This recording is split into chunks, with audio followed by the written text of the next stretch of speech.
This is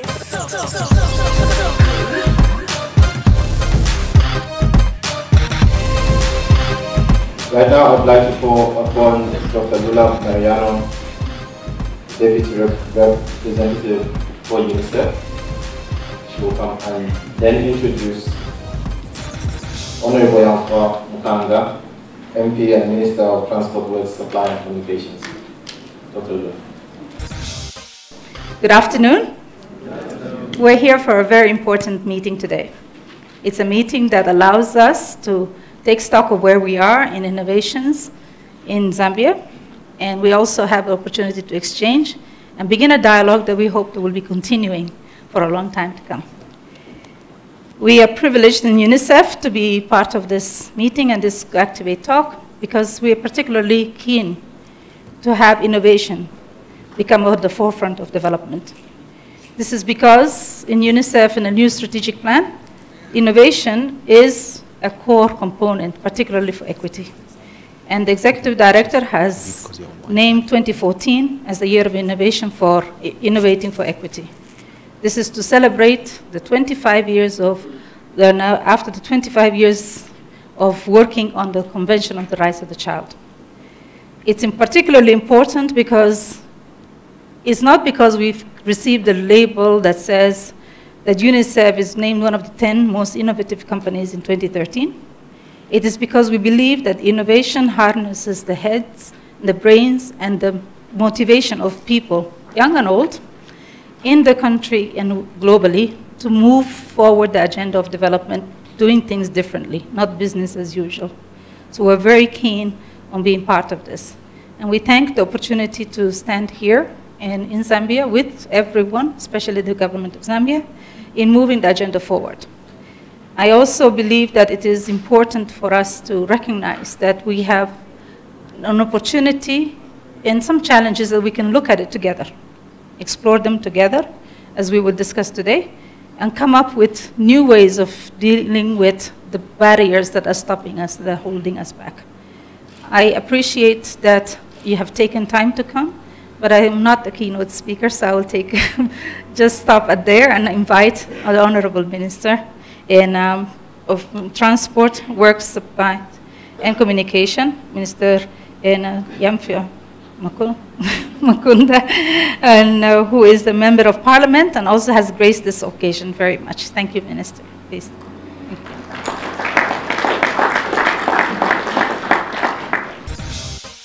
The moderator, the panel of discussion, the viewers, local and international, distinguished ladies and gentlemen, I feel greatly honored to be invited and to be here and discuss the role of government in promoting and facilitating innovation in Zambia.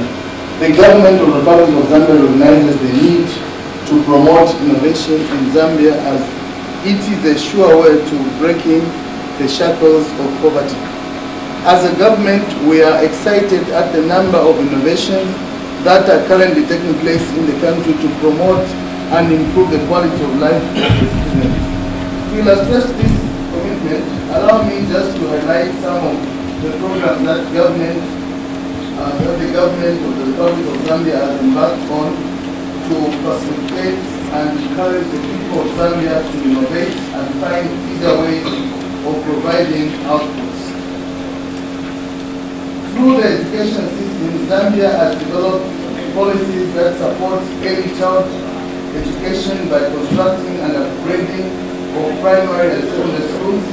The operational funds to these schools support research through the Junior Engineer, Technologist and Scientist JETS class established in various schools across the country. Further, in order to support and improve participation of students in these activities, government with support from cooperating partners has also introduced bicycles for educational empowerment programs, especially for the rural children. All this is in support of advances in education that will anchor innovative minds. Distinguished ladies and gentlemen, the government of the Republic of Zambia has also established institutions that supports innovative ideas by way of providing funds and technical assistance to foster innovations for the benefit of the people. These institutions include the Citizens Economic Empowerment Commission, National Science and Technology Council, and the National Technology Business Center, among others. Distinguished ladies and gentlemen, in the area of communication technology, government is increasing accessibility to communication within the country by the installation of additional communication towers in 169 chiefdoms across the country through the Zambia Information and Communication Technology Authority, ZICTA. In order to improve service delivery, government has introduced a platform on which it will provide products and services through electronic technologies. This is called e-government and will include such services as e-public service management system, government knowledge management system, that's the KMS, council management system, e-council, health information management system, EL, and school information management system, e-school, among others. Distinguished ladies and gentlemen, in order to promote engineering and construction in the country, the government, through the National Council for Construction, is training youths in various skills so as to contribute to the pool of innovative minds in the country. This is further supported by the Youth Empowerment Fund under the Ministry of Youth and Sport through the establishment of youth resource centers across the country, which offers skills training including entrepreneurship skills to young people. This allows the youth to access funds for various innovative and developmental activities or programs, thus improving the status of the communities they live or work in. Distinguished ladies and gentlemen, to further illustrate government's commitment to innovation, it has, in partnership with the United States of America, acting through the Millennium Challenge Account Zambia, MCA, introduced the Millennium Challenge Compact Innovation Grant Program, which aims at identifying best approaches to improve service delivery for clean water, sanitation, and drainage. Further to this, the government is in the process of developing and building innovative and effective industrial policy institutions that will enhance industrialization and structural transformation of the country. These initiatives will encourage the youth and the general population to innovate and ultimately improve the standards of living for the Zambian people.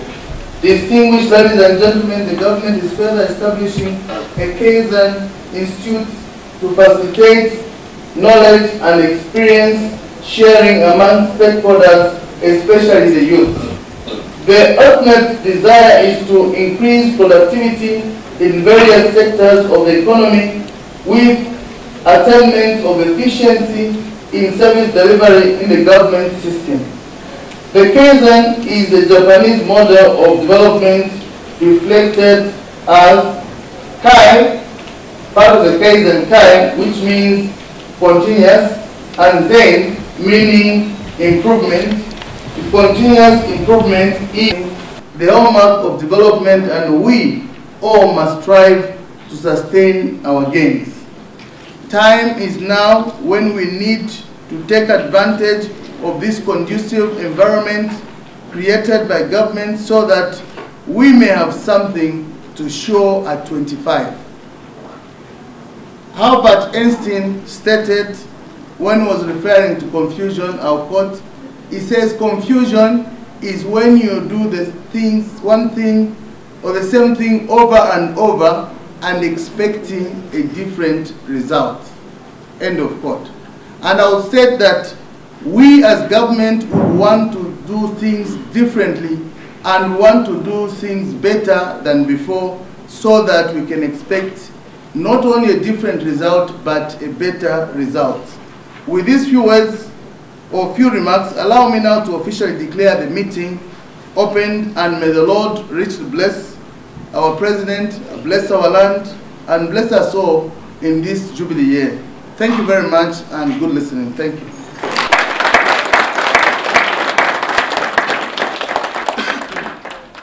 The UNICEF Activate Talks bring together innovators, experts, and thought leaders to showcase the latest innovations that can deliver progress on the major issues confronting the most vulnerable and marginalized children in each country. Ladies and gentlemen, our first speaker is a businessman who holds more than 10 years' experience in projects in 4 continents and various countries. With his engineering background, he leveraged and expanded his knowledge in various industry sectors, focusing on renewable energy and sustainable development. As CEO, he has established the Munich Advisors Group as a leading Africa-focused consulting firm, developing African solutions for African challenges. Let's welcome Emmanuel Chivesakunda as he talks about building the foundation for the evolution of education in Africa.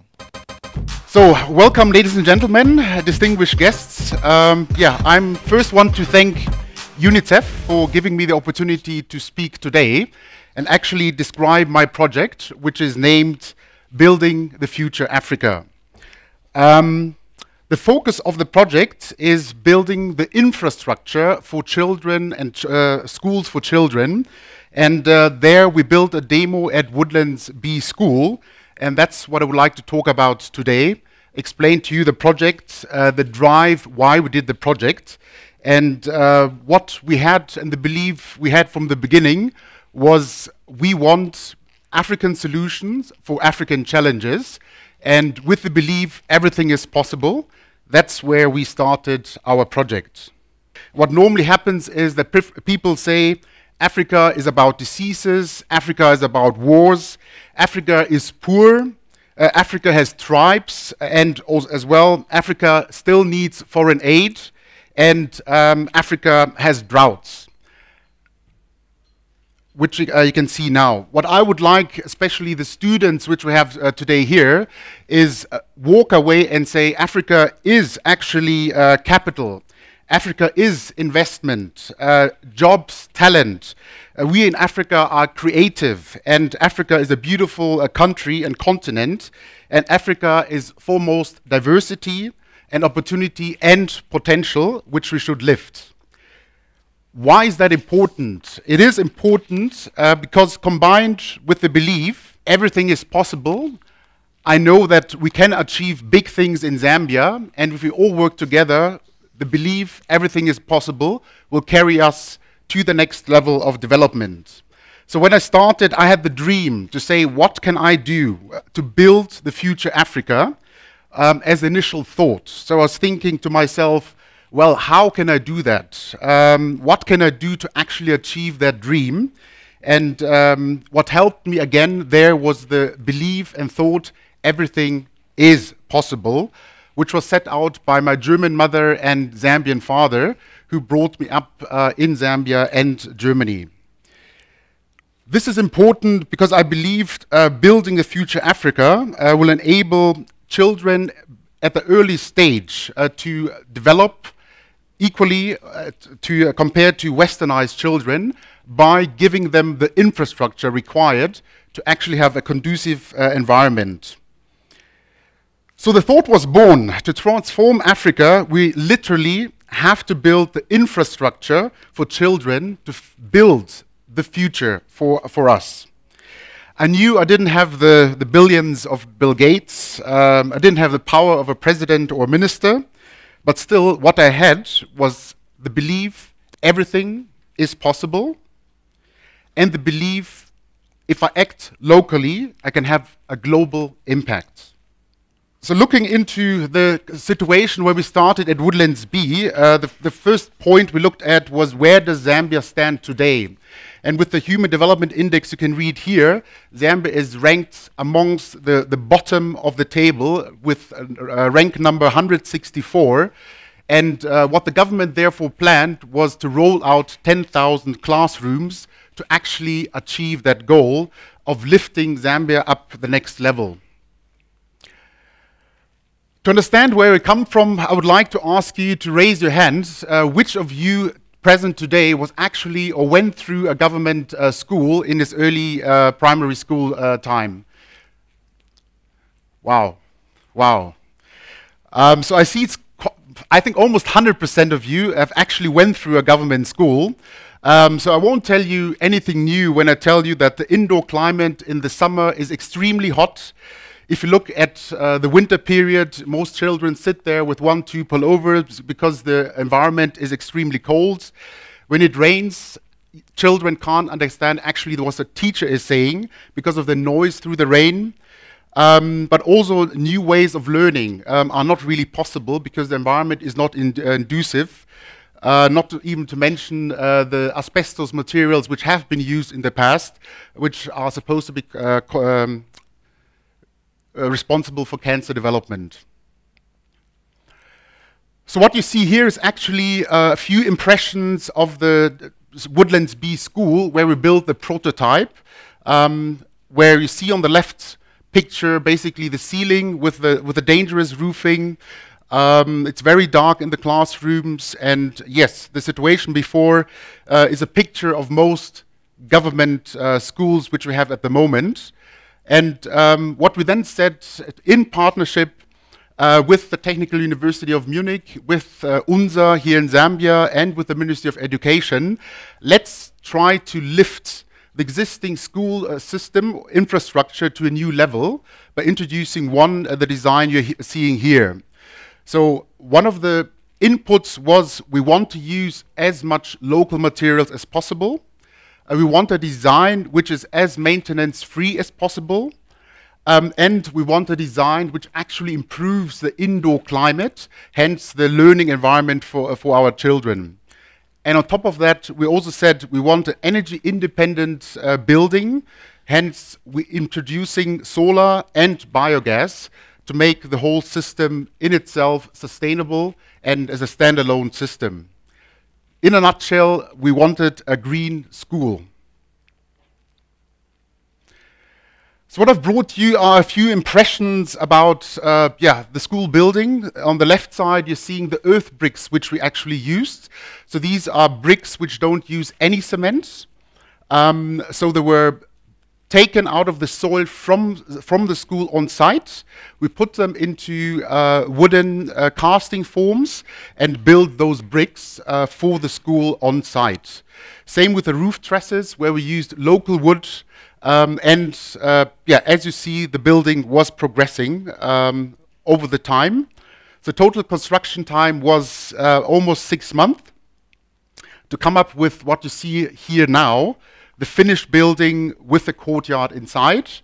I think it is a different way of building, which has all the benefits to enable our children to become and develop their full talent. Further impressions where you see children are happy with the new design. We have higher retention rates of the children staying in the school. Teachers believe that this is definitely an environment which will enable the children to learn better and improve their lives. So in a nutshell, and to finish, what are the positive benefits of the new green building structure? It's one, the improved indoor climate which we have. It's creating local jobs by using local material. It's combining international knowledge with traditional methods of doing things, and at the same time building an independent power solution for our children. So my closing remark, I would like to close with an African proverb, which says, if you want to go quickly, go alone. If you want to go far, go together. Everything is possible. Thank you very much. Ladies and gentlemen, our second speaker is the co-founder of Asikana Network, a women in tech organization in Zambia founded in January 2012. Asikana Network as an organization aspires to increase interest in and enhance the active participation of women in the ICT sector by changing mindsets and eliminating negative stereotypes attached to girls and women in ICT. She is the current Girl Rising Ambassador for Lusaka. Girl Rising is a global campaign for girls' education which uses the power of storytelling to share the simple truth that educating girls can transform societies. Let's welcome Ethel Ella Mbewe as she talks about RAP, Women's Rights Application. So Asikana Network is a group of Zambian females who are passionate about technology and also aim to empower women and girls in the use of ICTs. Yeah, so RAP is a mobile development, it's a mobile app and a web application which was built by Asikana Network to bring awareness to women's rights in Zambia. So what happened when we decided to build RAP is we had Women's Initiative in the Women's Month, that is March 2013. We decided to carry out a survey to get to know how many women in Zambia knew their rights. So after we did that survey, we had a 2-week training with some girls from Asikana Network who were trained in mobile app development by Zamrights. So after that training, we had a hackathon, which is more of a brainstorming session. So we had this hackathon with key stakeholders in the areas of women's rights. Yeah. So after the hackathon, we came up with key results, which we then wanted to prototype into the application called RAP. Yeah. So those are the ladies of Asikana Network prototyping the app. And then after the prototype, we had a finished product, which we ran through the same stakeholders who then agreed that that's the content that they wanted to be available in the Women's Rights app. We decided to come up with RAP is because in 2013, we saw a rise in a lot of GBB cases. And after we carried out the survey, we realized it's not only GBB that was there, but then there were other rights of women that were being violated. So we had issues of property grabbing and unfair treatment at the office. So we thought if we put the women's rights in the app and we get people to see and know that they are backed up by this legislation, we'll have a few of those cases. Also, we figured the girls of today will be women of tomorrow. And if they get to tomorrow without knowing their rights or knowing which legislation backs them up, then we'll be doing nothing. Just as the minister alluded to at first, if you keep on doing the same thing and expecting different results, nothing is going to change. Thank you.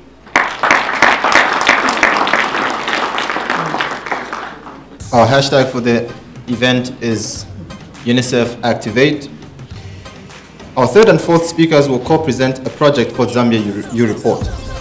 As a 20-year-old youth activist, the first co-presenter has demonstrated outstanding leadership skills and passion in helping other young people become agents of change. He is a co-designer and champion of the Zambia U Report Youth Engagement SMS platform. He has been a youth representative and speaker at various international events in South Africa, Belgium, at The Hague, and gave the keynote speech at the Maastricht School of Management second annual research conference in Holland in 2012. He is pursuing his undergraduate degree in environmental studies at the University of Zambia and currently serves as Zambia in-country coordinator for the Voices of Youth Connect, a UNICEF global network for in-school and out-of-school youth activists and global citizens. He is also a co-founder of a youth-led radio foundation called Agents of Change Foundation. Let's welcome Brighton Mukupa Kauma. The second co-presenter is a young lady of 21 and co-founder of Agents of Change Foundation. She has, in the last 4 years, worked with UNICEF Zambia on various projects, including the Unite for Climate program as ambassador and youth facilitator. She is an avid U reporter and currently serving as in-country coordinator of Voices of Youth Connect, a global online platform that aims to connect young people by encouraging them to brainstorm and share their views about various challenges they face in their communities. She has worked with ZNBC Radio 2 as co-presenter of Building the Future radio show and Children and Young People in Development on Pan-African Radio. Josephine has facilitated on a global front in the area of environment and is currently working with a consortium to help facilitate an inter-party youth movement. Let's welcome Josephine Namakao Umulo.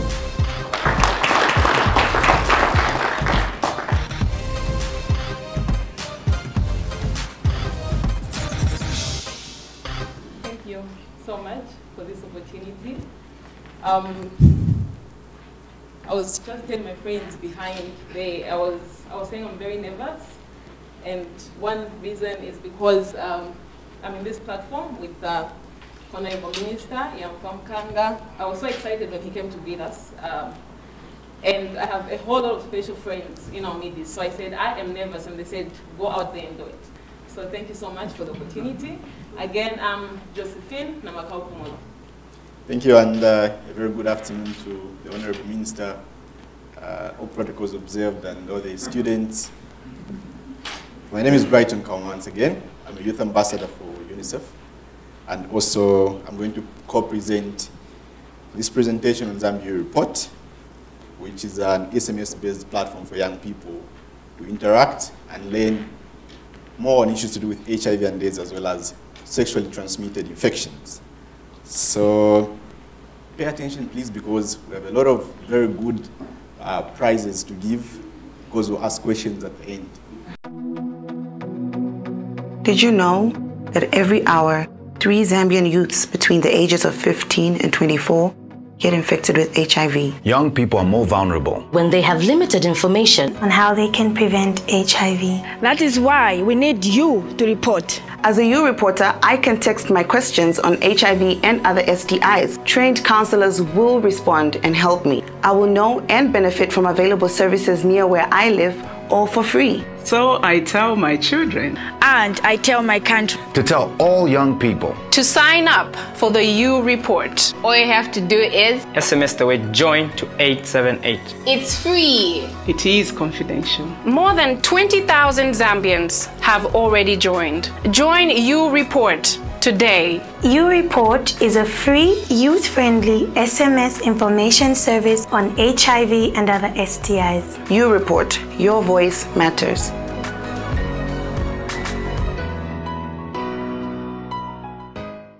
So your report really, after talking about what it is basically anchored on 4 pillars. And the pillars that we have are participation, we have learning, we have utilization, and we have the monitoring pillar. So I'll try now to concentrate on the pillar participation. So now your report from inception has engaged young people, has engaged children. So when coming up with the design workshop, young people were consulted. So right now, we usually cry that there's a whole lot of things that are decided on behalf of the children without their consultation. But when coming with your report, that was a thing of the past. So it was really nothing for them without them. Then the other important thing to note under participation is that currently we have a Facebook page where there's a whole lot of young people that helped in designing the questions that the counselors send out. So, for example, we might have questions that are anchored on male circumcision, or we might have questions that are anchored on testing or counseling, or we might have poll questions. So these messages are not just sent out without consulting young people. So now, it's really exciting to be young because there's a whole lot of tone and language that young people would like to use. So if, we just had a group of people that are older than us design these questions for us, your report wouldn't really be as exciting as it is. So these young people really add that flavor to how the questions and the polls are sent out. Then the other notable thing about participation, before we go to learning, is that last year in November, there was something amazing that happened. So UNICEF brought together adolescents and youth to have a pre-national HIV consultation. So now this obviously brought together young people from the ages of 14 to 18, and we also had 24, 25 that joined into that group. So now these young people came to discuss issues that affect them in terms of HIV. Why aren't young people going for testing, for example? Why is it that at the moment we have, 3 young people get infected by HIV in an hour, and out of those 3, 2 happen to be girls? Where's, the equity there? So these young people were brought together to discuss all these issues, and at the end of the day, they were also part of the team that drafted questions that were sent out to other EU reporters so they could take part, and the information that they gave would be fed in. And that's just one of the beautiful photos. So this was the National HIV Prevention Convention, and Solomon and Natasha took part in the pre-National HIV Prevention Convention, and they represented all the Zambian young people in giving that speech so the young people could be heard. Indeed. How many of us love free things? Free information? How many of us, by a show of a hand? And that's where your report comes in. You can access free information on this device. It doesn't need to be a BlackBerry like mine. It can be a 3310 or any other phone, but you're receiving free information.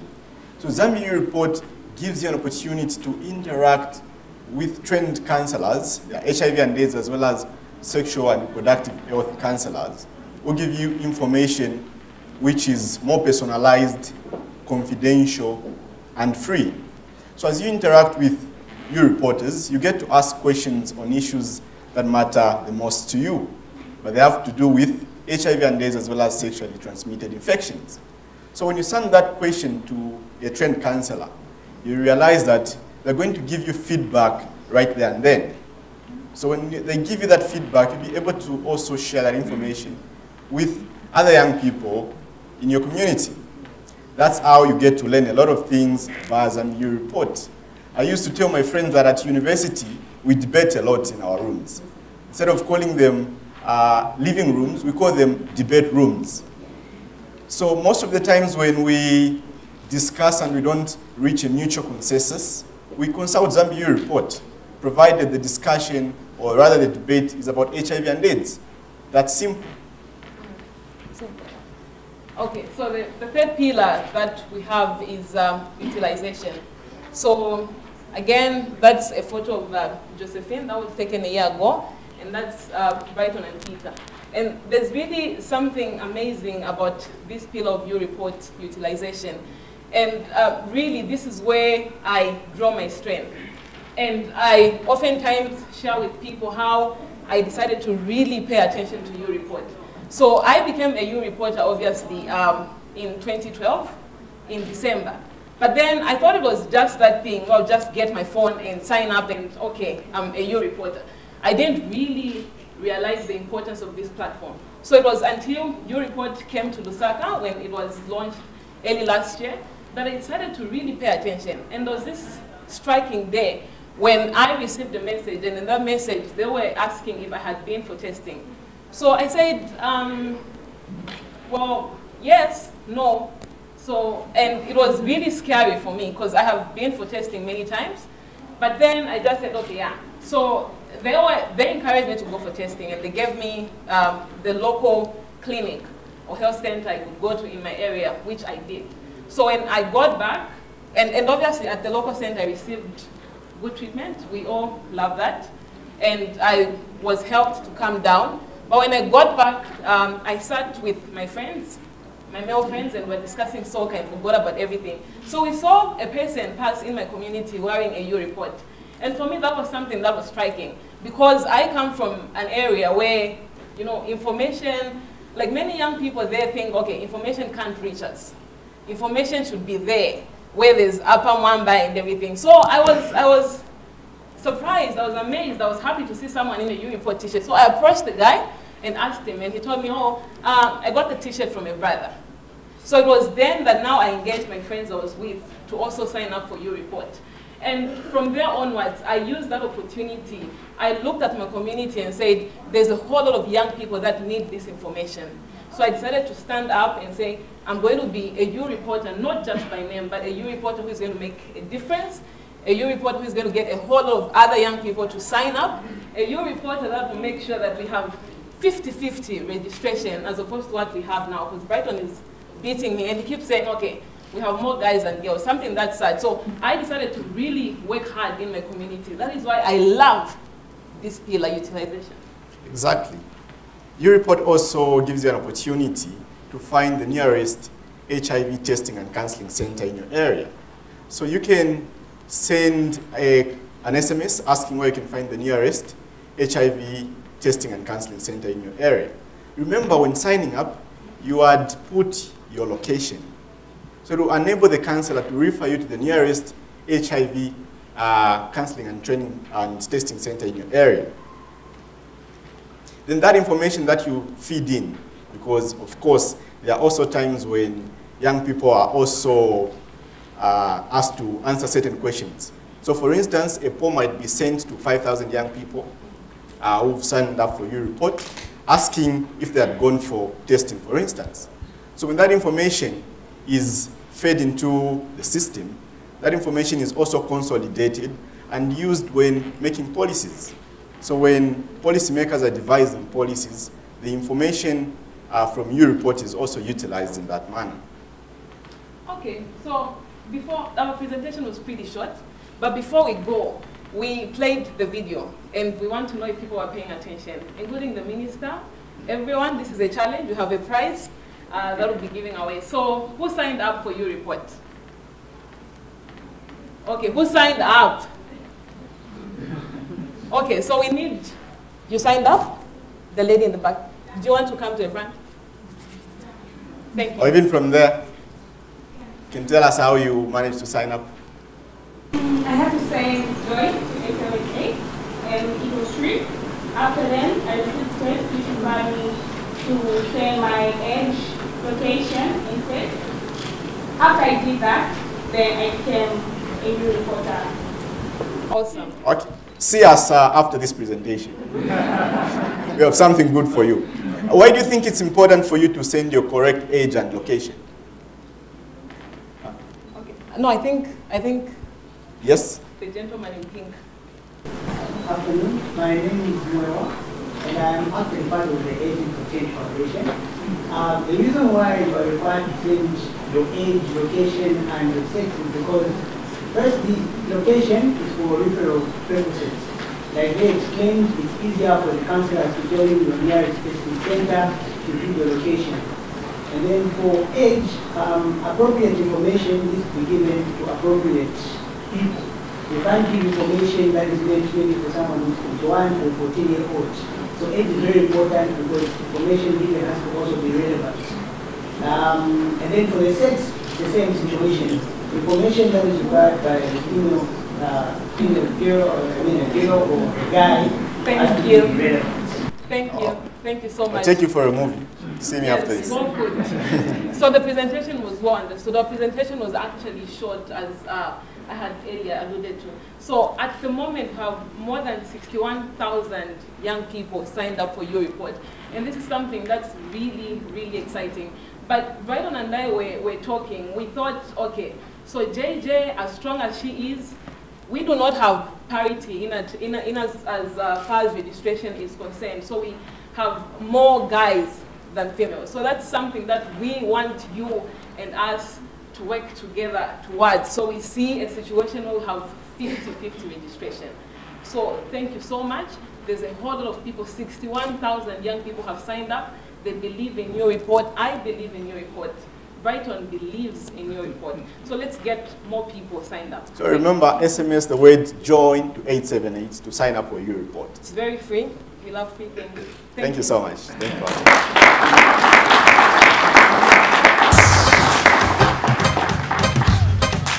Ladies and gentlemen, our final speaker came to Zambia in 1985 after a background in commercial IT in the UK in order to work at the University of Zambia. During his 12 years there, he was part of the establishment of Zamnet, a campus company, which was one of the early internet service providers in Africa, and which he ran for its early years. He then founded AfriConnect out of the UK, which provided satellite-based internet services largely to remote areas around Africa. And then in 2005, he started AfriConnect in Zambia. As a high-speed wireless-based speed, now the largest such provider in the country, the company was sold to Vodacom in 2012. He now runs iSchool, which he founded to provide comprehensive multilingual primary education delivered via a low-cost tablet computer. Let's welcome Mark Bennett as he talks about iSchool and ZUI.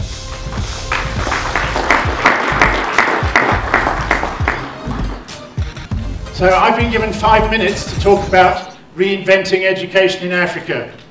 So we've got to move fairly fast here, and we've all got to think pretty quickly. Africa is changing. Africa is changing rapidly. It's certainly changed in the time that I've lived here, and even as you can see, the relatively conservative economist thinks that it's changing too, having gone just within this century from hopeless to hopeful. And now hopefully we're going beyond hopeful.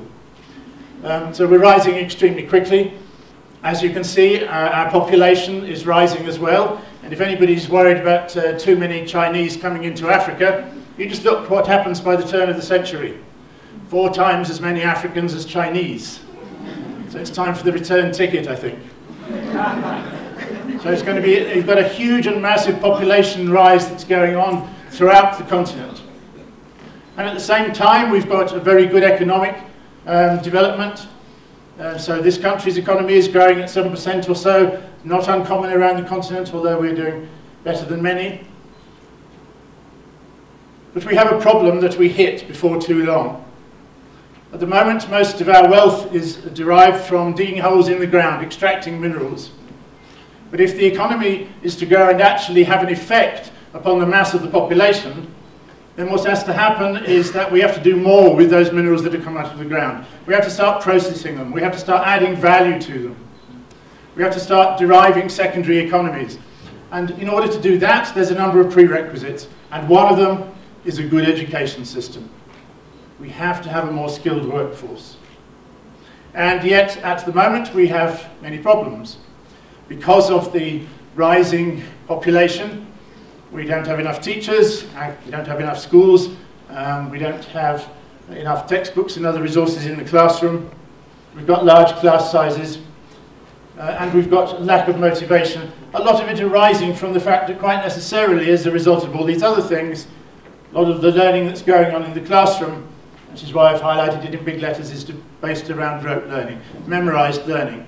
So people with fantastic memories, but not necessarily great problem solving and learning skills. So what can we do about that? We've seen some smartphones already this afternoon. But this is really what made the difference to African communications.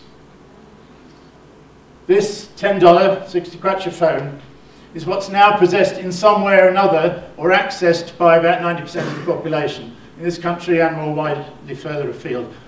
So nobody needs landlines anymore. We didn't worry about landlines. We jumped straight from having effectively nothing to having one of these. So the question is there another technology that we can co-opt in order to be able to leapfrog ahead with the many problems that we might otherwise face with education? And if I didn't think the answer was yes, I wouldn't have asked the question. So here is a device which can be personalized. It can be carried to a classroom anywhere, whether that classroom is under a mango tree or in a really posh school. It can be used by teachers with any level of skill. So when designing it, we were specifically thinking of the rural untrained teacher under a thatched roof. What can we do with him or her to help them to be delivering international standard education? We took the Zambian primary curriculum, the whole of it. We worked it down to lesson level, and for every single one of 5,000 or so lessons, we have a very detailed lesson plan. And that lesson plan is guiding you towards open questioning and interactive inquiry-based learning. And all of those are not on pieces of paper, they're actually on this tablet. And equally on the tablet is the learning for the students. So the teacher just sees her lesson plan, that's on here, guiding her throughout the classroom, helping her to differentiate between weaker and stronger students, moving round in blended learning formation. And then for the student, there is learning on the tablet as well. Okay, I don't know if my microphone is picking that up. But appropriately illustrated, locally voiced, translated in all of the early grades, and hitting that very important point of learning, starting to learn in local language, in local mother tongue, which makes such a difference.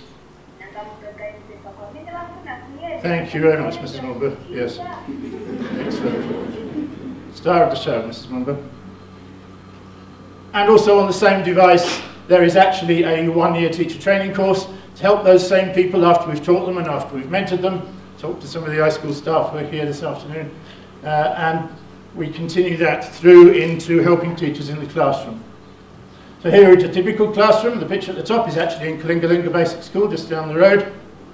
And what we see is a blended learning model, so the teacher working with one group in a carousel of 3 groups going around the classroom. She's doing some creative tasks. The children sitting on the floor are doing some reinforced learning. And then the other group are working on the tablet to a device. So not only is it comprehensive learning, all covered by the lesson plan, but it also doesn't require such a large number of tablets that it might otherwise do. With that objective, that at the end of the day we are trying to help the children through a lot of interactivity, a lot of questioning, to be able to think and to solve their own problems, find a new way forward in life, and to keep changing their skill for the new economy, wherever that skill is needed. There's an awful lot of other things on this EduPad as well. It's all fully preloaded. You don't need internet connection, you don't need anything else. It's all sitting on a device, including all of those things you see there. And is it working? The tests that we've done over nearly 4 years now show that the answer is yes. It does improve numeracy, it does improve literacy. Very importantly, it improves critical thinking skills and reduces absenteeism as well. And all because, of course, fun is what learning is about. So they are having fun. And without having built new classrooms, trained more teachers, required power or anything else, everything happily will run off solar power, whether it's a big solar power outfit or a small unit like that. Is fine for one of those tablets. And at the same time, because we are putting tablets in the village, and as the Minister alluded to in the form of e-government, there are opportunities now in order to be able to allow people to do farming and adult numeracy and literacy, health work, and many other things on here. And they can do that either via the tablet or via their smartphone. So just as everything is available on that tablet, so actually even on a low cost, sort of $40, $50 smartphone, we can see the same sort of things happening. Everybody will ultimately get a smartphone, and the important thing with it is that it doesn't need any degree of literacy, and as was mentioned just now, you can navigate it by picture and it will talk to you in local language. And so if you've added health and you've added numeracy, you've added literacy and so on in there, you've made a huge change. We are now exporting this to the rest of Africa. A Zambian export, because there are a lot of people interested in doing the same things in many other places.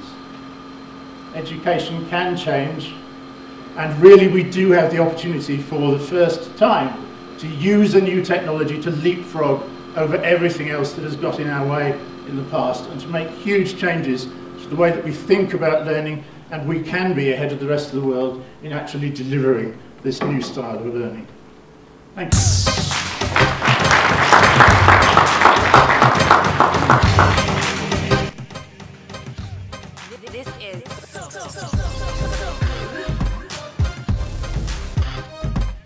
My question goes to Mark.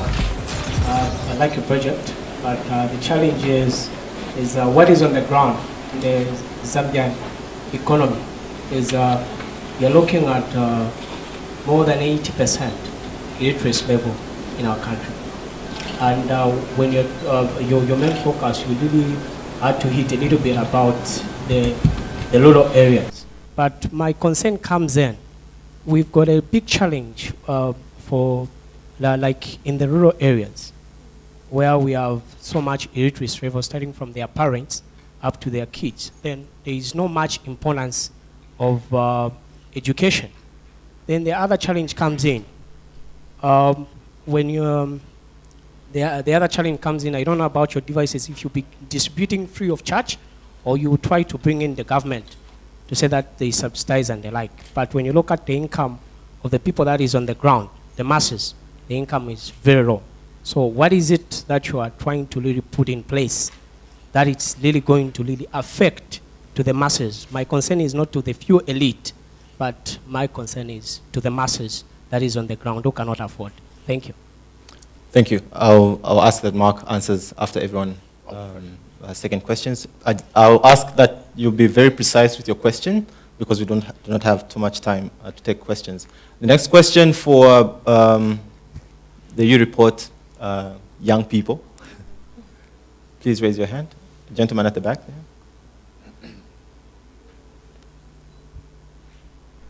Thank you. I'm Brian Kayongo. I'm the Executive Director for Adolescent Reproductive Health Advocates, as well as the National Coordinator for the Youth Network on Population and Development. I also work closely with Zingo on issues of child protection. Could you speak up a bit more? Thank you. Okay. My question goes to Bright and the colleague on your report. I think since this was launched in Western Province, we tried to integrate it in schools where we're working with 40,500 young people, especially with the peer educators. But the challenges that are coming out are that there's no instant answers coming.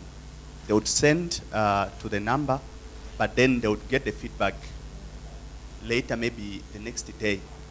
But then when we were teaching them, we were saying it is actually an instant, they would actually receive instant feedback. And that they would use that when facilitating sessions, such that if they get a complicated question, they would actually send and get feedback and also give to the colleagues. So where is the problem in that? And secondly, is it possible for you guys to go around in the schools, especially where we're working, to train these peer educators on how best, especially the 4 pillars, how best to utilize the U report? Thanks. We'll take another question for Ella.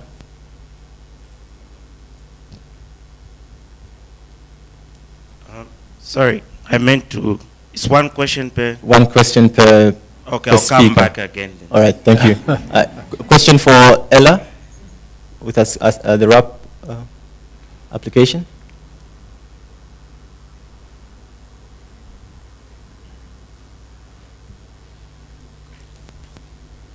Good afternoon, everyone. My name is Judith. I work with Zcard. I have a question for Ella. I was just looking in my app stores for the RAP application, and I couldn't find it. So is it only locally available, or how can I manage to get it on my mobile? Thank you. And we'll take one last question for Emmanuel, the gentleman at the back there.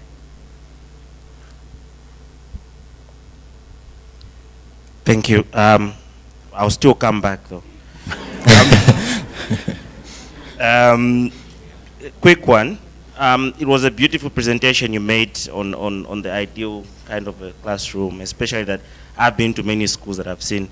And I just wanted to find out how much does it cost to have such kind of a building like the one you showed to us? Because I think sometimes we may be saying this is an ideal situation, but then maybe the cost of building it may be even much more than the cost of buying the textbooks, if you ask me. So I just want to find out how much does it cost to have an ideal classroom like the one you showcased to us. Thank you. Thank you for your questions. Mark, you can answer the question. Thank you. Am I on, or I need to on. shout? Fine, thank you. It's very important. When we designed iSchool, we specifically designed it for the rural population. It is not for the privileged few, although the privileged few are welcome to buy it. And that helps, or can help, to cross-subsidize the rest of the country. Of course, we have submitted a request to government for next year's budgetary funding, and it's very pleasing to see both the Permanent Secretary and the Minister here. So obviously we would like to get it into the government system, but whether it is or isn't, the sustainability part and the affordability within the rural communities is extremely important. It's why we've also built in community facilities to the device. So you can do adult numeracy, you can do adult literacy, you can do financial literacy. As part of the farming and health systems, there's other wraps coming in there. So because there is internet on the device, although you don't need to use it, you can use email, you can do browsing, you can do those other things for which the school can then charge. But also, if you are, for example, finding out that you've got a problem with your maize crop, or you're wanting to sell your goats, those are other opportunities that you can do with the device. So you can learn, we've got about 150 lessons so far on farming. You can learn about what the diseases of chickens are, but also deal with getting that chicken medicine to the school and having the school become a centre of economic activity in the community. And really that's what needs to happen gradually as we build up, that there is sustainability coming in the use of the devices, not only by the children, but by the wider communities. We have also set up our own small microfinance company in order to be able to lend money to schools. And pay back over a long period of time in very small amounts, because we think that's important as well. So for community schools and those that may not get support from the government in the same way, that's going to be an important element. So we are trying to do whatever we can for that sustainability component, whether that's a deep rural school that needs solar power or it's a school in one of the high-density housing areas around town and so on. That is very important, but any ideas further would be very welcome.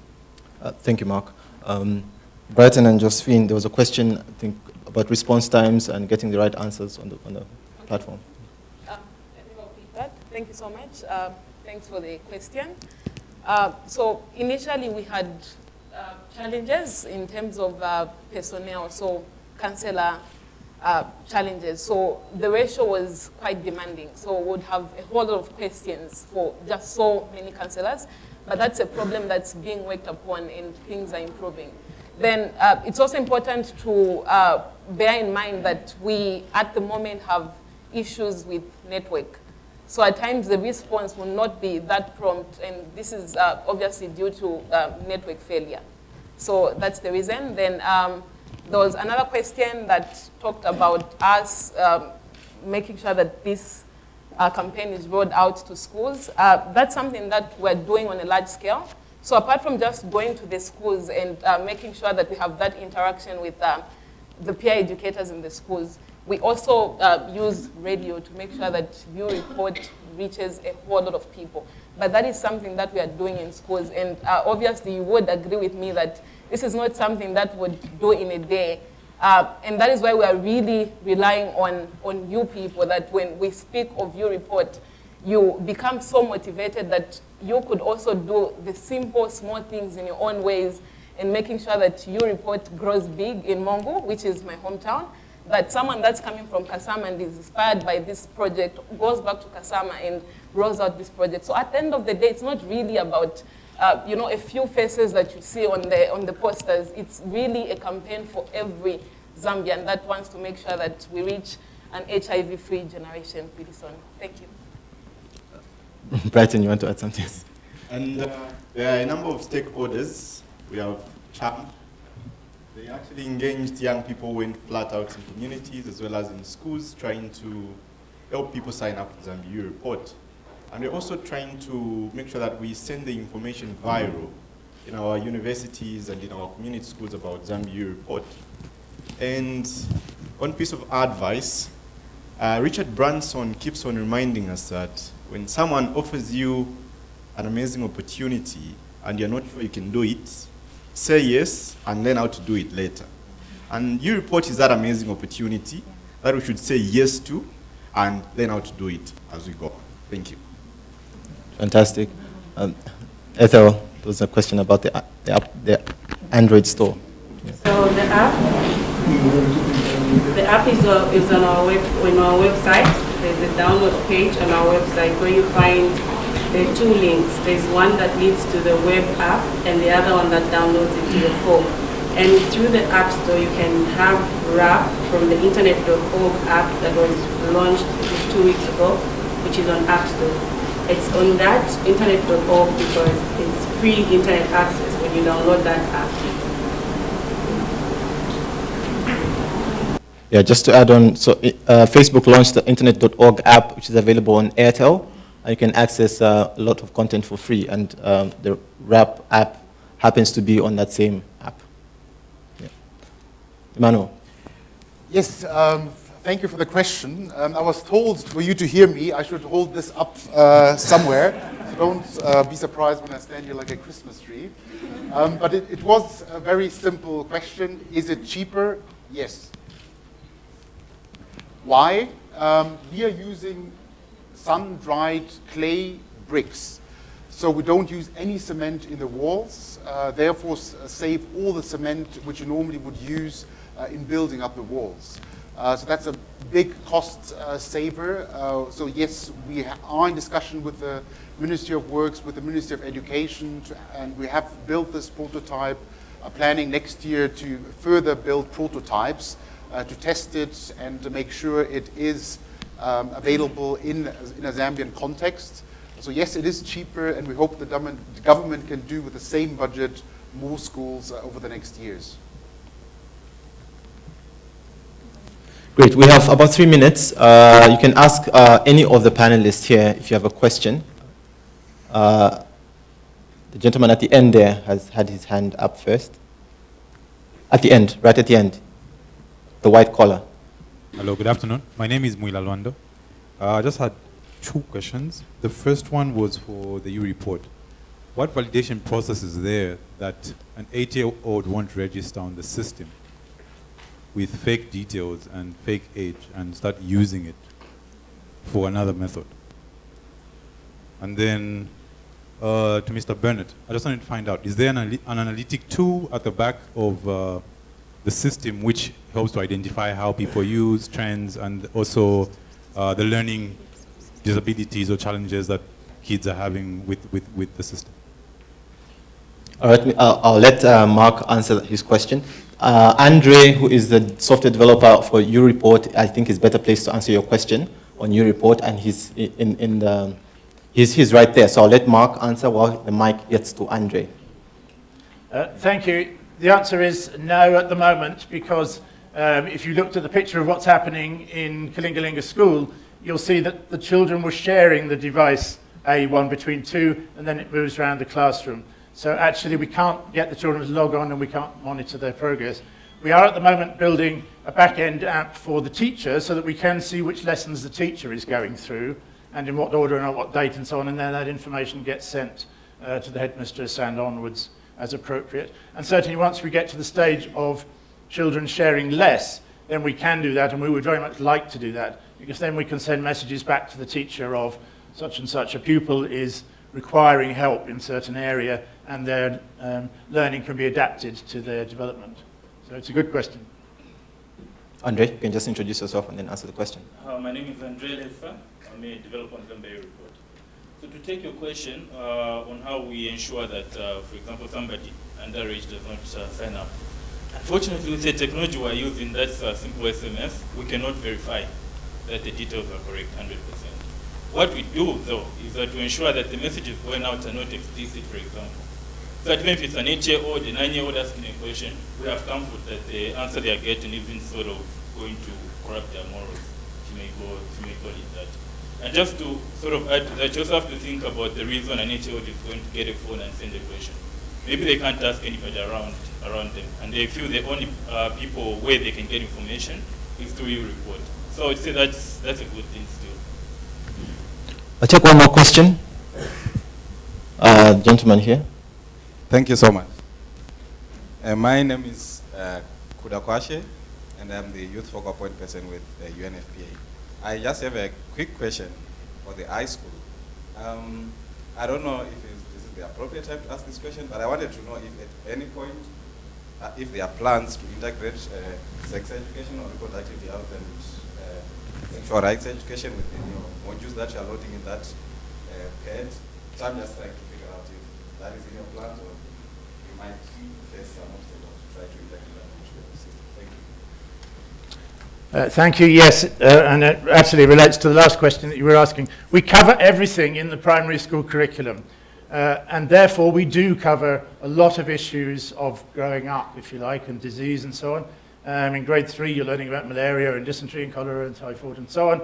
But right from the first term of grade 1, you're learning about HIV, learning about it in the sense of including friendship with people who you know may have HIV, and the very simple things like avoiding cuts in the playground and so on like that, right through to the higher levels where we get onto puberty and sexual health and reproduction, not available to the younger levels.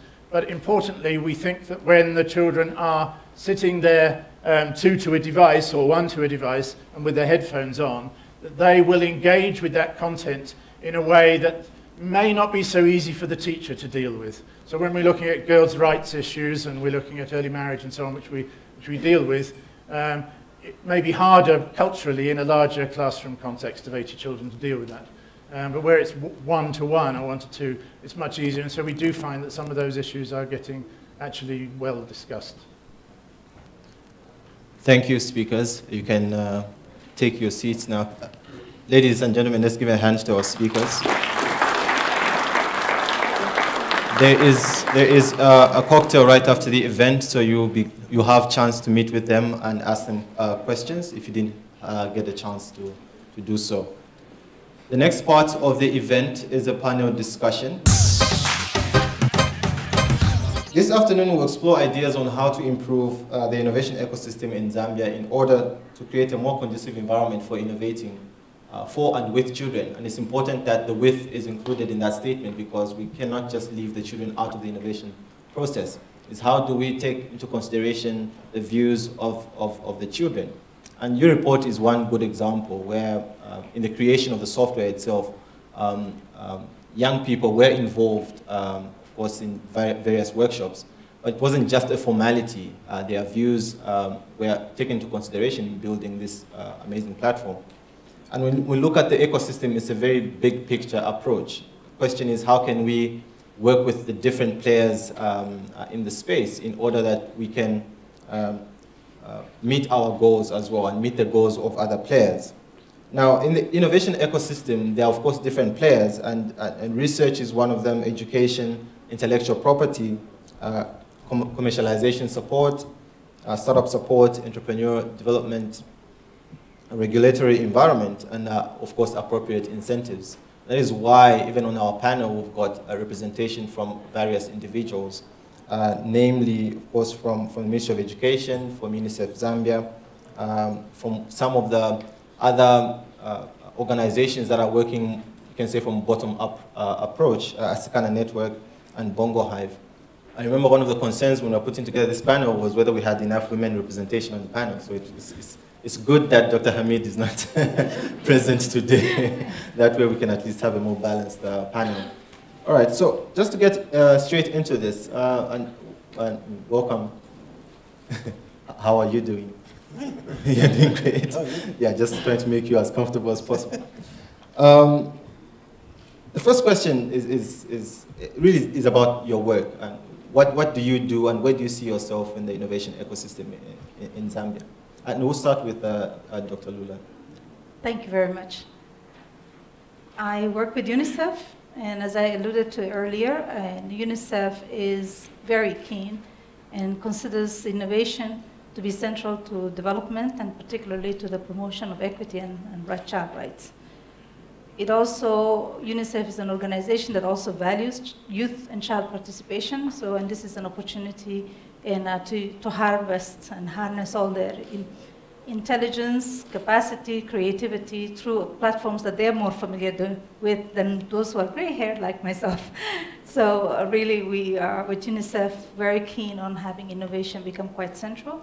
But it also, on the serious note, in the post-2015 agenda, innovation will have to come also more to the forefront because the post-2015 agenda requires that we have stronger social accountability mechanisms. And platforms like UReport, SMSing, and others that we will hear about show that that becomes a quick, rapid, real-time monitoring systems for things that we know, service delivery, lack of access, and also redress so that it becomes the knowledge that becomes power, but also becomes action. And that's, for us, very important. Smunza, what are your views? What do you do? Oh, great. So I'm involved with an innovation and technology hub called Bongo Hive.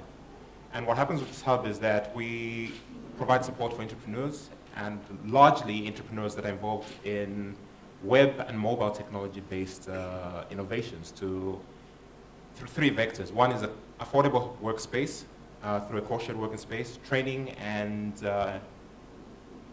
experimentation space in which they can develop solutions, look for solutions, or come across problems and try to seek solutions to those problems. And thirdly, by giving them entrepreneur support, whether it's through incubation or acceleration of the process in which they develop the businesses that they're doing. So we address issues of employment creation, we address issues of launch of businesses to make it smoother for them, and a lot of experimentation with regards to creating solutions for local problems. Thank you.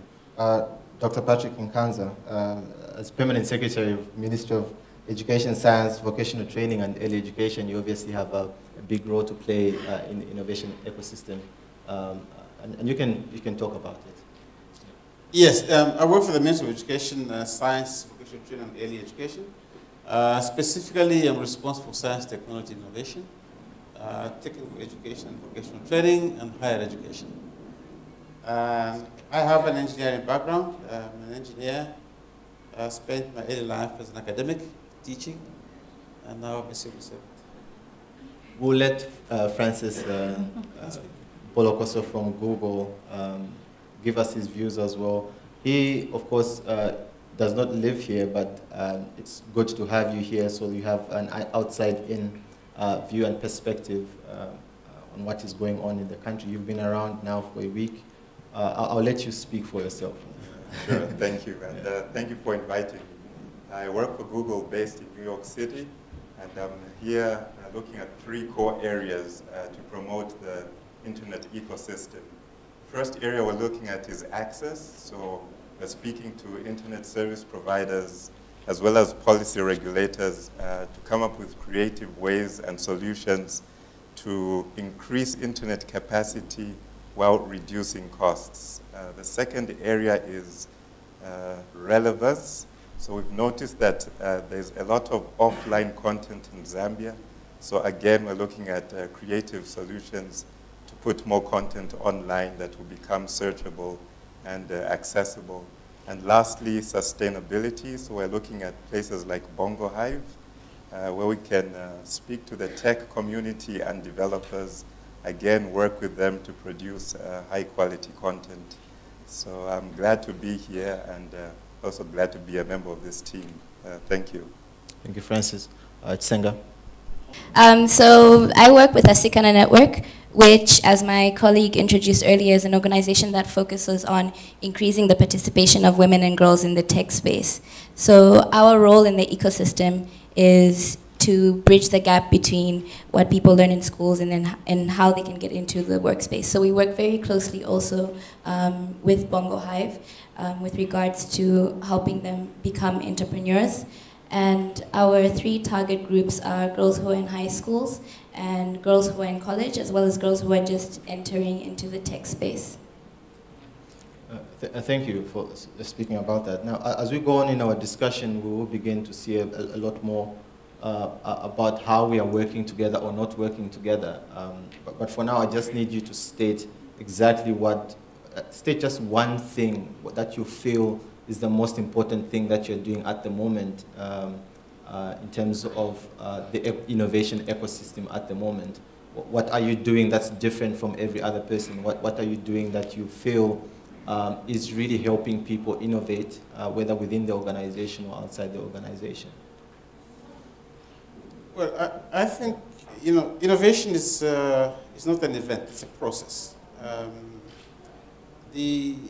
I think we seem to look at it as the final end product, but that's the end of a whole process of learning, a whole process of creativity, and a whole process of problem solving.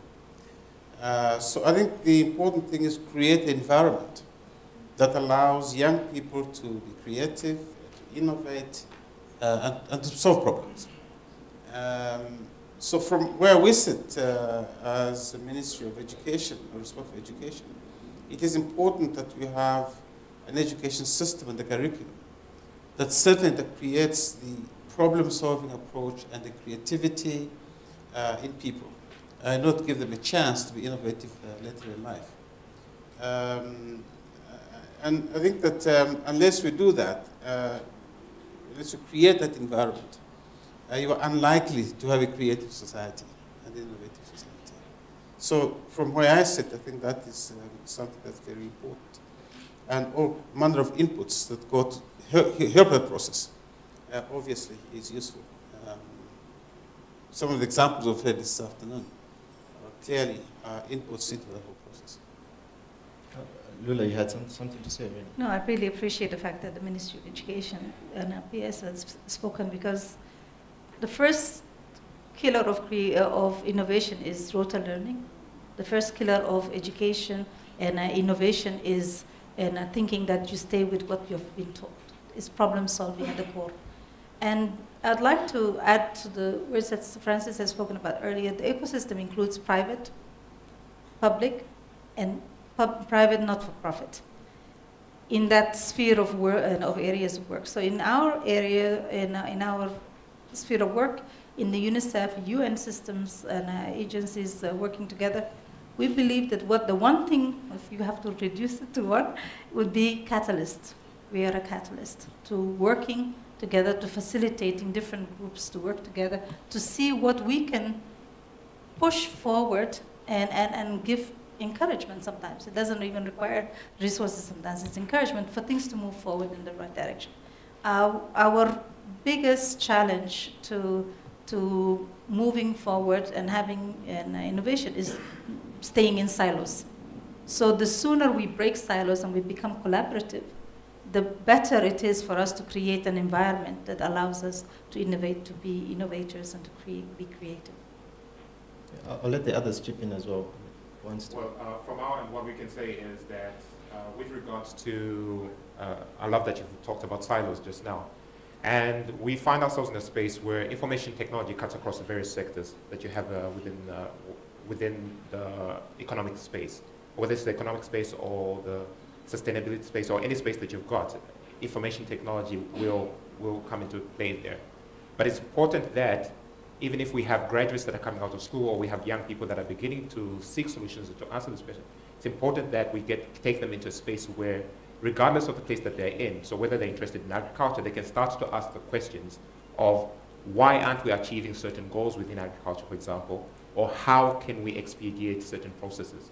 And by internalizing those questions, they should be able then to say, how can we help in facilitating, whether you use the mobile phone or use the iPad like iSchool have for education, is how can we facilitate a process that helps us to get to our end goal, hopefully quicker and in a more sustainable way. Senga, you have something to say? One of the most important things that we do to contribute to this is changing mindsets, because we believe that especially when you're dealing with the girl child, and especially when you're dealing with young people, that a lot of the reasons why they don't come forward is not because they don't have the ideas, but because they don't believe that those ideas are actually valid, and those ideas are things that they can take a step forward and implement. So some of the programs that we have address that challenge. I would like to take a different approach and look at the problem from an external view. Firstly, I would like to introduce you to two young entrepreneurs or innovators, as they are not too far away from home. So the first is Richard Turere from Kenya, who at 11 years old developed a solution for invasion by lions on his family's property. So he had this problem where lions would come and invade his family's livestock. So he came up with a solution after realizing that lions were afraid of humans with torches at night. So he built many poles around the perimeter of his family's livestock and installed LED lights, and he programmed them to flicker at intervals, mimicking a human with a torch. And that happened to be a great solution to scare away the lions. And the second innovator is William Kamkwamba from Malawi, I believe, what 14 years old was able to design an electricity generating windmill. And all he did was go to scrap yards, come up with the parts needed to create this windmill. And he went to a library and was able to get some help there. So I'm looking at these two cases of young innovators. And while there are cases of brilliant innovation, I think innovation in isolation isn't a good thing. So for Zambia, I would like to see a platform that's able to take such brilliant people and have them collaborate. And that's some of the areas I'm looking at, to come up with a platform that will work across the country where people can share ideas so that you don't have to spend so much time trying to come up with solutions, especially for existing ones. And you gave some great examples about what is happening in other countries. And my first question was, of course, what is happening in Zambia, because you left out examples about Zambia. So, which leads me to my next question. Are we innovating enough?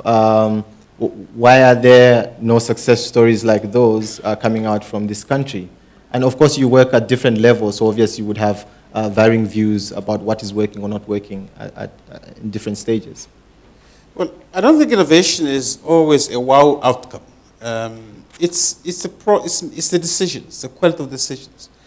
And I think what you don't realize is that you're innovating every day. Every time you're solving a problem or another. From the time you wake up to the time you go to sleep.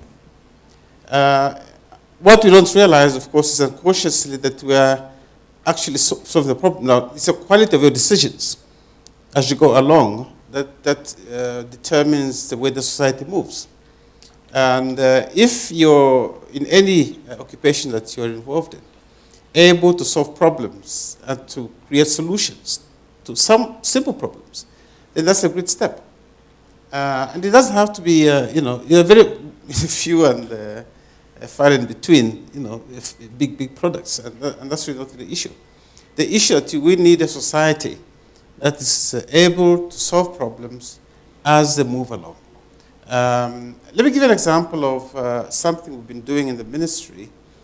You may have seen we have some funds which we call the Youth Innovation Fund. And essentially it's an open fund. We allow people from colleges and universities to come through with some bright ideas which you can support in terms of moving them forward. And the success rate is very low. At the last go, we had, I think, around 600 applicants. And less than 5 of those were worth looking at. So you can see the level of creativity that we have in that group. Now, obviously, that's disappointing. But when you drill through that, you find that the support mechanisms to these young people, that allows them to bring forward an idea to us that we can look at, perhaps was sadly lacking. So clearly the environment in which these kinds of creativity can be nurtured and supported is one that we need to work at. Thank you for that nice statistic. There are 5 out of 600 were worth looking at. Simunza, maybe you can talk also about your own experience at Bongo Hive and working in the innovation system, especially with entrepreneurs who are working with technology. What have been your experiences in that space? Well, some of our experiences, and I love that the good doctor here has brought out some very good statistics with regards to college and university students that have applied to enter this fund. And I don't think, from our experience, we're not very surprised that the statistics would be that low. And I think part of that would be that our education, which I'm also happy to hear that we are addressing issues with regards to our education, which brings out rote learning. It stifles the ability of people, it brings out a fear to experiment, a fear of failure amongst our students whilst they're in university. So here's a very good example.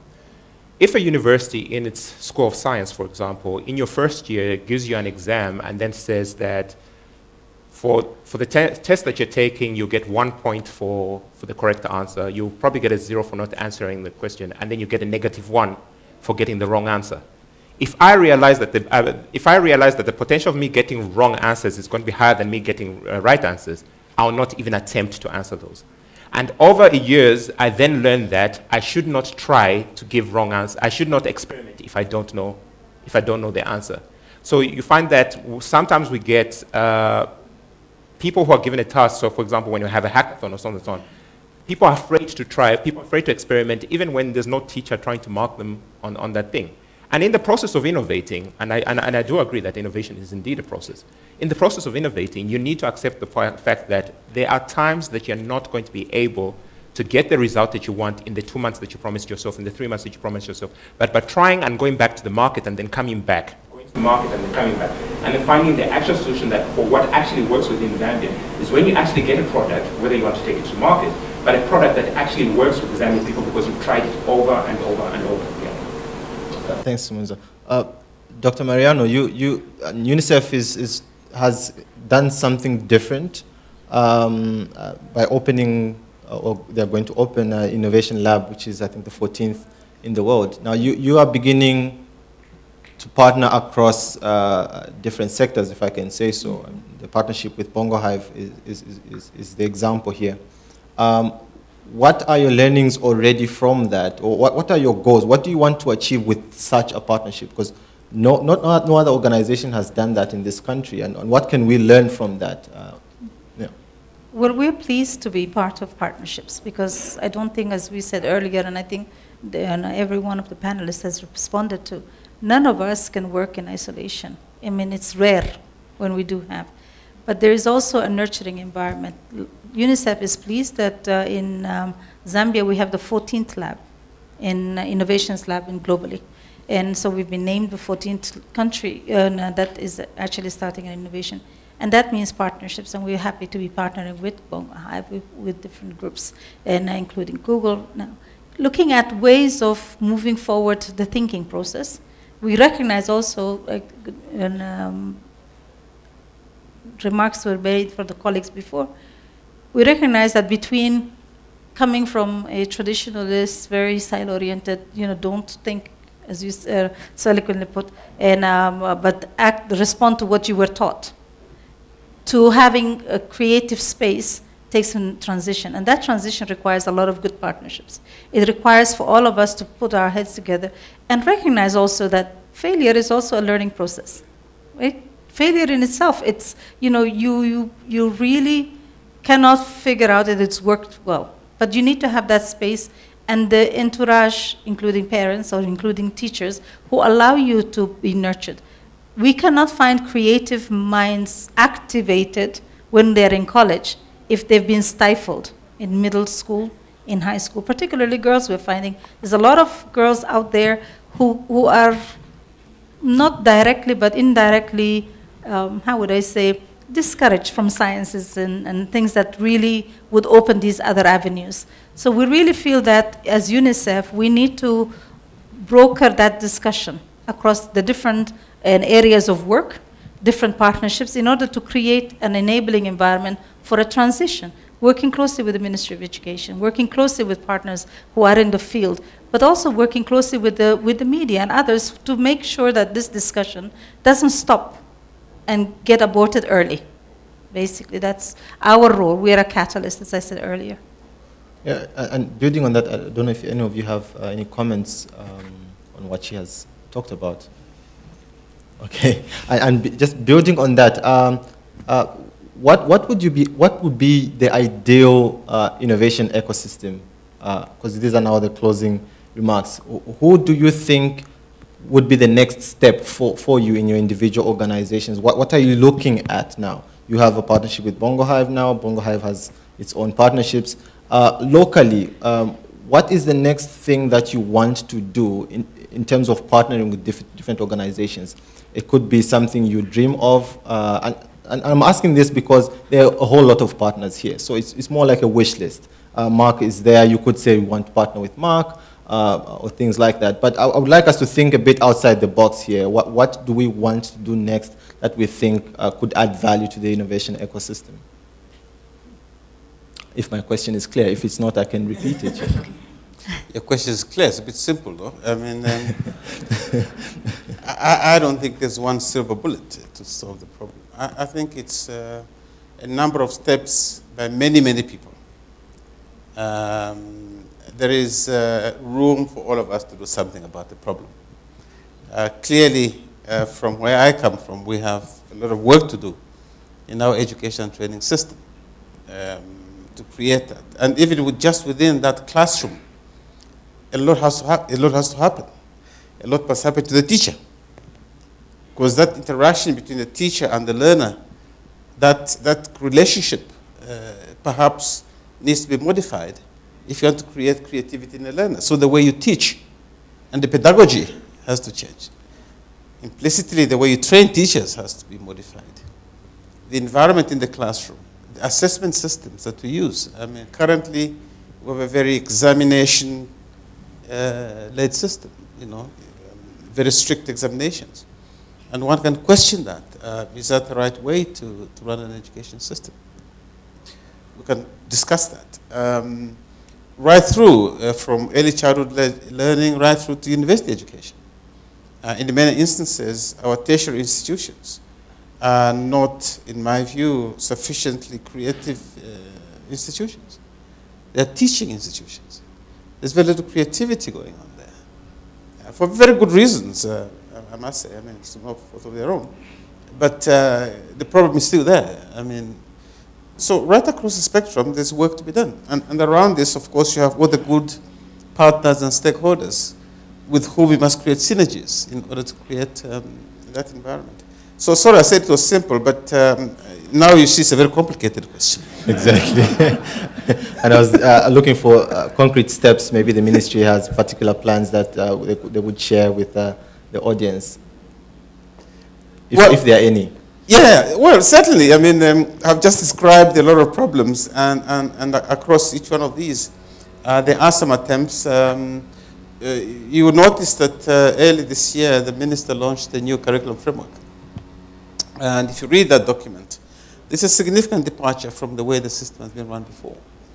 We now have to roll that out and implement some of those issues. One that I think took a lot of interest is the one dealing with the teaching of local languages from early childhood education to grade 4.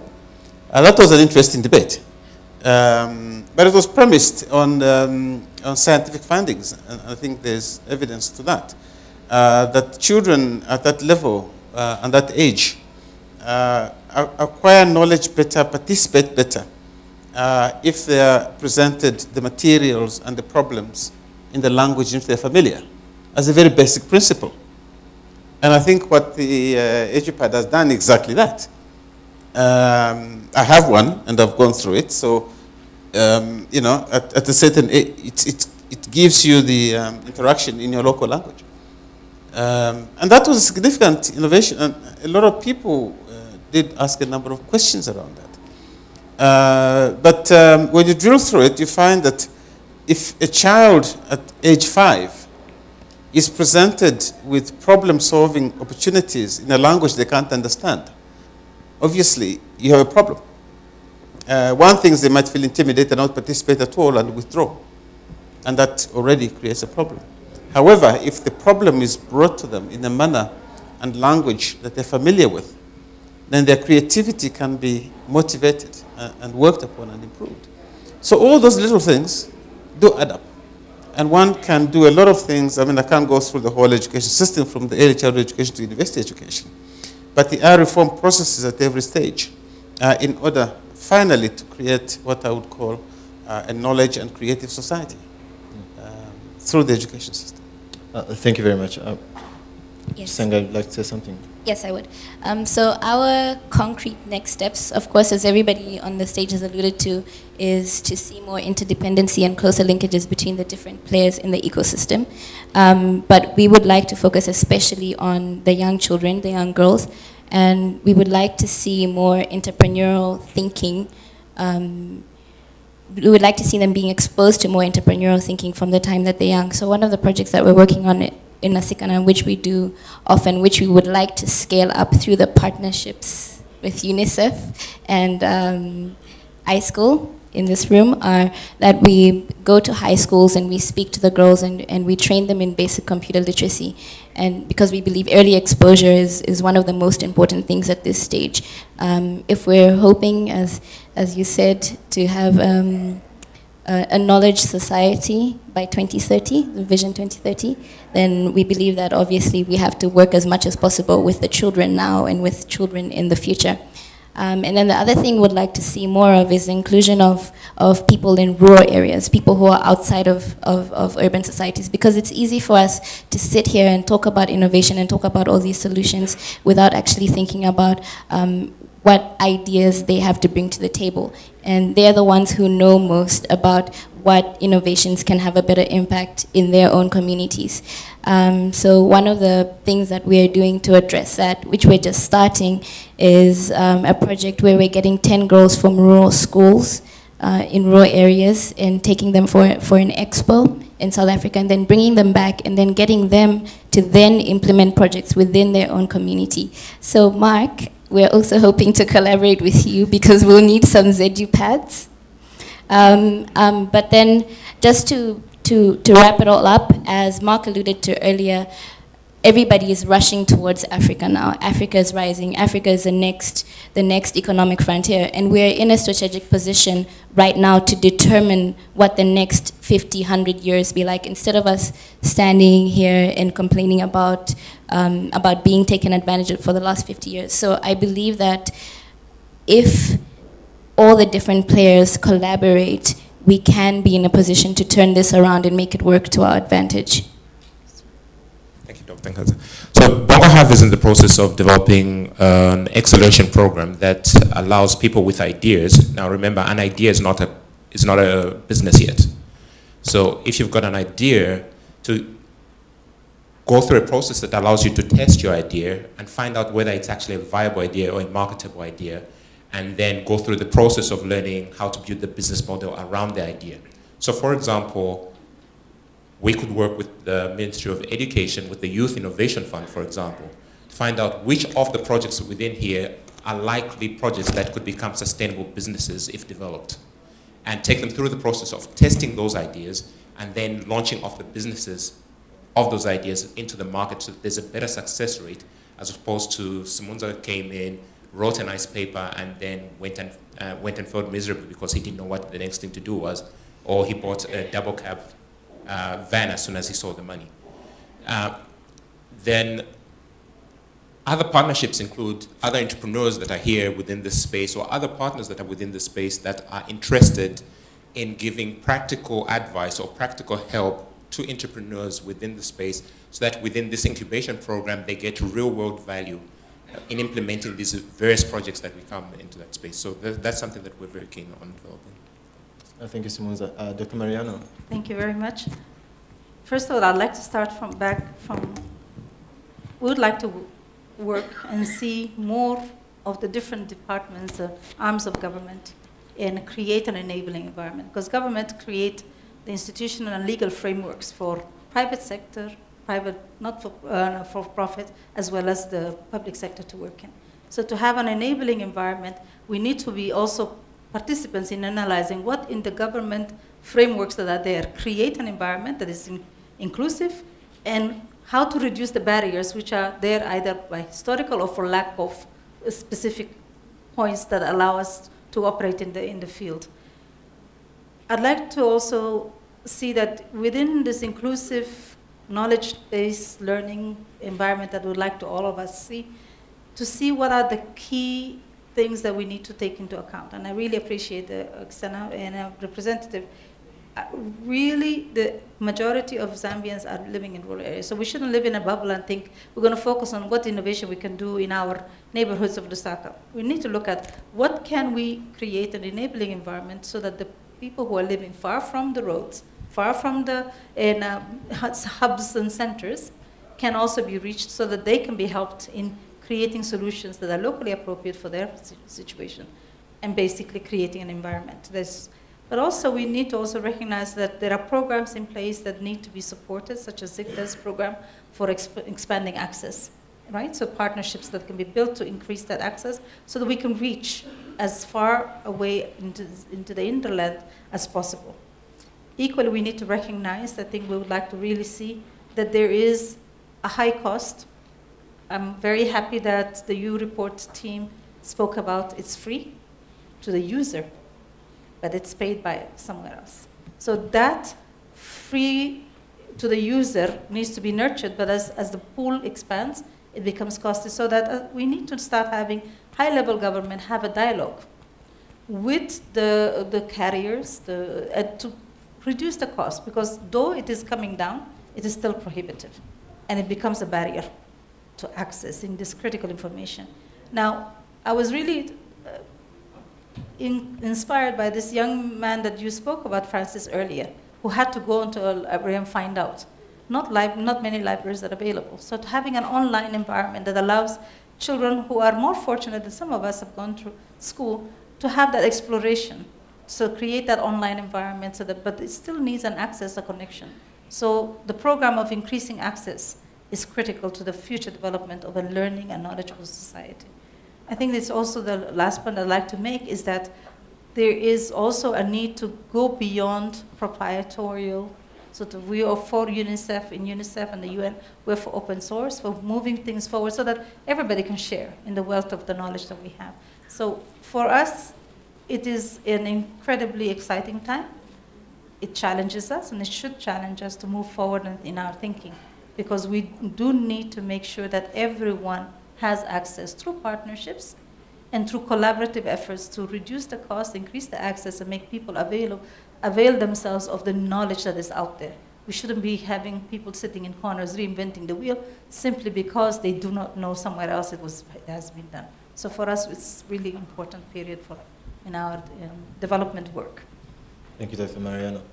Francis, of course, I'm not sure whether you speak on behalf of Google and their plans for Zambia, but you've been around for a week or so. You can just give a perspective on the opportunities that you see from outside coming in going forward. Right. So the number one overwhelming request is access to high-speed, low-cost internet. And you asked about a wish list. So my wish list for Zambia is high-speed internet access to all.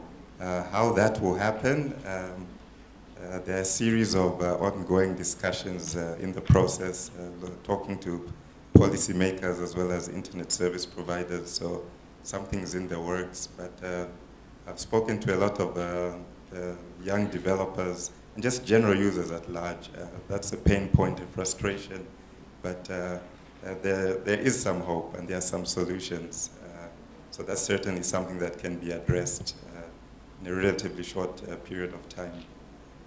But overall, yes, the internet is a great resource for innovation, so I think that's one of the areas that we'll prioritize and focus on. Yeah, so now you can talk about anything else as a closing remarks. We have a few minutes, which is great. I was going to open it up for questions, but if I do, I don't think we'll end at all. so if the panelists have any concluding remarks apart from what they've already mentioned, please feel free to say that now. Well, let me just say something which I think is very naughty, and I do it deliberately. Like I said, I come from an engineering background. But in my experience, I have seen a lot of people who have done engineering, for example, as a first degree, do other things. Some have become accountants, others have gone into many other areas other than engineering. The reverse is not very common. And you have to ask why that is so. And I think the reason is that, and you can shoot me for that, but I think the reason is that the training of those people is basically problem-solving, crunching thing. It's part of the way you're trained. And the ability, therefore, to adapt to new environments and new disciplines is a lot easier, because you use that skill of problem-solving in other areas other than your original discipline. And I use that as an example of a society which is trained in problem-solving. therefore means that they can use that knowledge and that background and that discipline to solve problems in many other areas. I was thinking the other day that if you have a community school with the thatched roof, but if you had an innovative teacher who stimulates the students in that class to solve some of the problems of the village where they come from, you will find some solutions around some of the common problems in the area. Just challenge the children and say, well, look, your mom spends so many hours doing this number of chores. How can you reduce her workload? How can you manage the kind of things that your mother has to go through simply by rearranging her work process? And just bring that to the children and go through the kinds of things that they have to do in order to live in that community. And then stimulate their thoughts on how some of the work that they do has to be reorganized in order to make their lives a bit better. And I'm sure that if you did that, you can find that they begin to think about the day-to-day problems that they face in their day-to-day operations in their village. And they begin to think innovatively about some of the difficulties that they face. Difficulties of transportation. How do you ease transportation? How do you ease the collection of firewood? How do you ease your energy problems? All those things can be done without very sophisticated tools. And it's just the innovation of the teacher. That's what I'm talking about. The innovation of the process of teaching, which can inculcate problem-solving capabilities in the people. So I look at it basically as a fundamental unlocking of the society by making people creative, by being able to all the time critically examine the problems that life throws at them and seeking solutions to those problems. That's basically is the final solution, as I see it. Great, and I think he speaks on behalf of everyone. Oh, do I? I don't think so. Right, ladies and gentlemen, a hand to the panelists for the discussion. We will now be ending our session for the afternoon. I know you're all dying to ask questions, but because we do not have time for Q&A, but you have set aside time for a cocktail, you can walk up to any one of these and ask your question. This is